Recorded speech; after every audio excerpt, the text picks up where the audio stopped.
주님께서 여러분과 함께 루카가 전한 거룩한 복음입니다.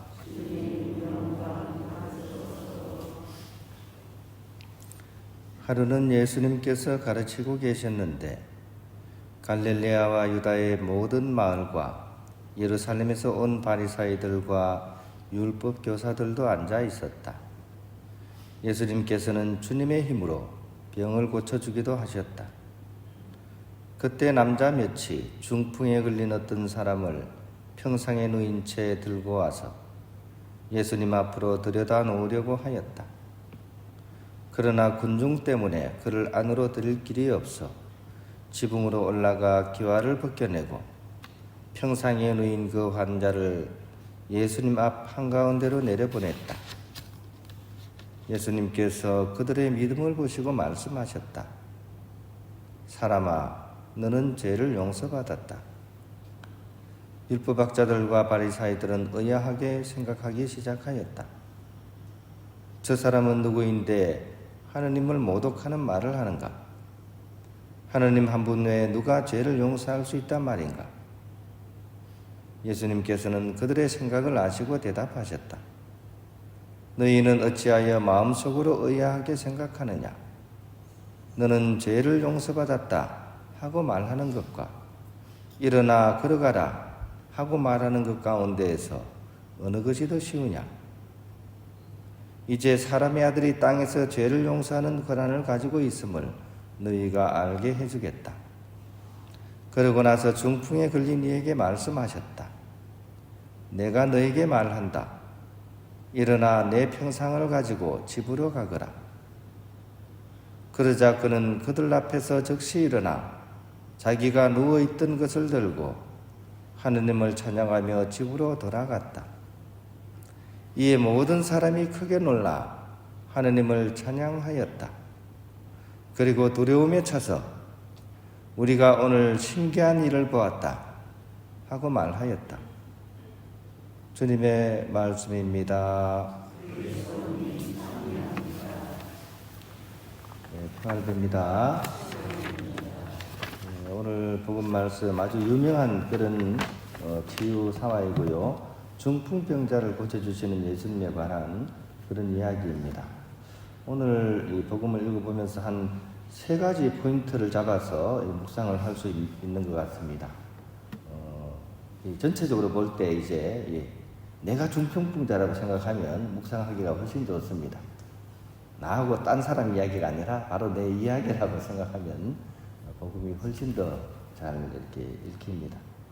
첫 번째로 이 중풍병자가 예수님께 오는 모습을 한번 우리가 묵상을 해볼 수가 있습니다. 이 중풍병자가 어떻게 오게 되죠? 자기 발로 뚜벅뚜벅 걸어왔습니까? 그러면 중풍병자가 아니죠, 그죠? 자기 힘으로는 아무것도 할 수 없는 사람입니다. 그래서 이웃들의 도움으로 예수님께 올 수가 있었던 거죠. 이것이 중풍병자의 실존입니다. 우리의 실존도 마찬가지입니다. 내가 내 뜻대로 내 인생을 사는 것 같은데 그렇지 않죠, 그죠? 우리도 수없이 많은 사람들의 도움을 입어서 내가 살아가고 있습니다. 그 사실을 우리가 늘 기억을 해야 됩니다. 그리고 나아가서 우리의 역할과 임무도 바로 그런 데 있습니다. 내 인생만 뚜벅뚜벅 걸어가는 게 아니라 주위에 있는 어려운 중풍병자들을 우리가 도와줘가면서 우리 인생길을 함께 걸어가야 된다는 거 우리가 기억했으면 좋겠습니다.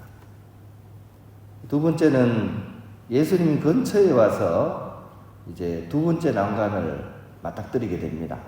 앞에까지는 잘 왔는데 사람들이 너무 많아가지고 예수님 앞에 갈 수가 없는 거죠. 그래서 택한 게 뭡니까? 지붕 위로 올라가가지고 지붕을 뜯어내고 이 환자를 들어다 내리는 방법을 택하는 거죠. 중요한 거는 뭡니까? 이 일에 있어 제일 중요한 건 뭡니까?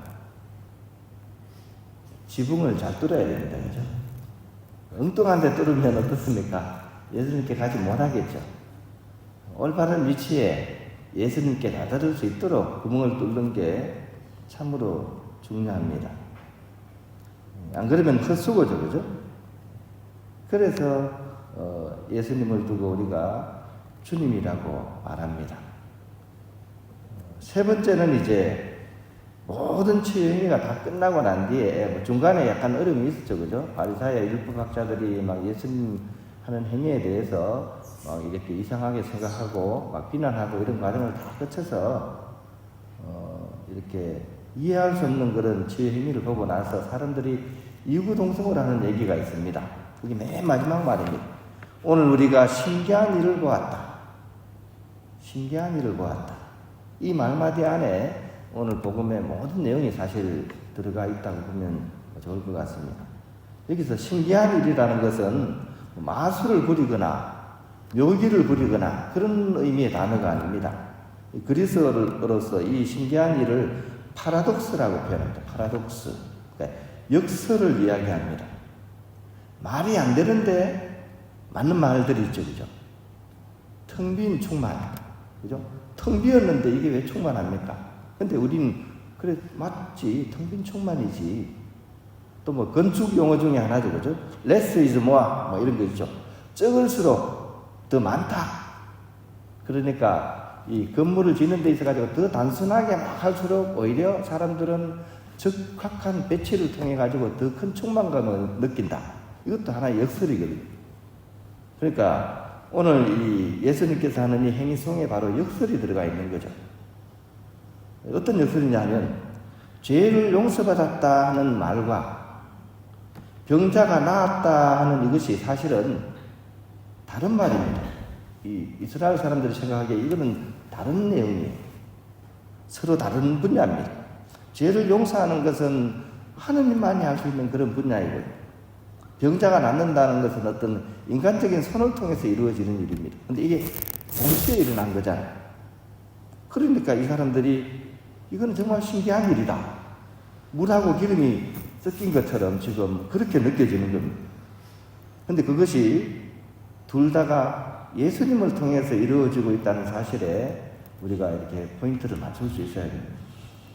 왜냐하면 이 부분이 예수님께서 주님이시라는 사실을 우리에게 알려주고 있기 때문입니다. 즉 예수님께서 그리스도이시기 때문에 하느님의 능력이 그리스도에게서 발현되는 그런 기적이 중풍병자의 기적이라는 것입니다. 그리고 또한 더불어서 진정한 치유는 그냥 몸이 아픈 이렇게 정체가 없어지는 것이 진정한 치유가 아니라 내면에서 이루어지는 그런 치유임, 즉 죄의 용서를 통해서 또 육신의 치유까지 나아가는 온전한 전인적인 치유가 진짜 치유라는 사실을 또한 우리는 여기서 유추해낼 수가 있습니다. 오늘 하루도 우리는 이런 역설들을 체험할 수 있는 그런 신앙의 여정을 걸어갈 수 있어야 할 것입니다. 또 그것을 체험해보면 좋겠습니다. 또 이웃들로 하여금 체험하게 했으면 좋겠습니다. 그 열쇠가 오늘 복음에 고스란히 나옵니다. 첫 번째로 서로가 서로를 도와주면서 또 주님을 향해서 온전히 나아가면서 그리고 주님과 함께 우리는 그런 역설의 체험을 해갈 수 있다고 하겠습니다.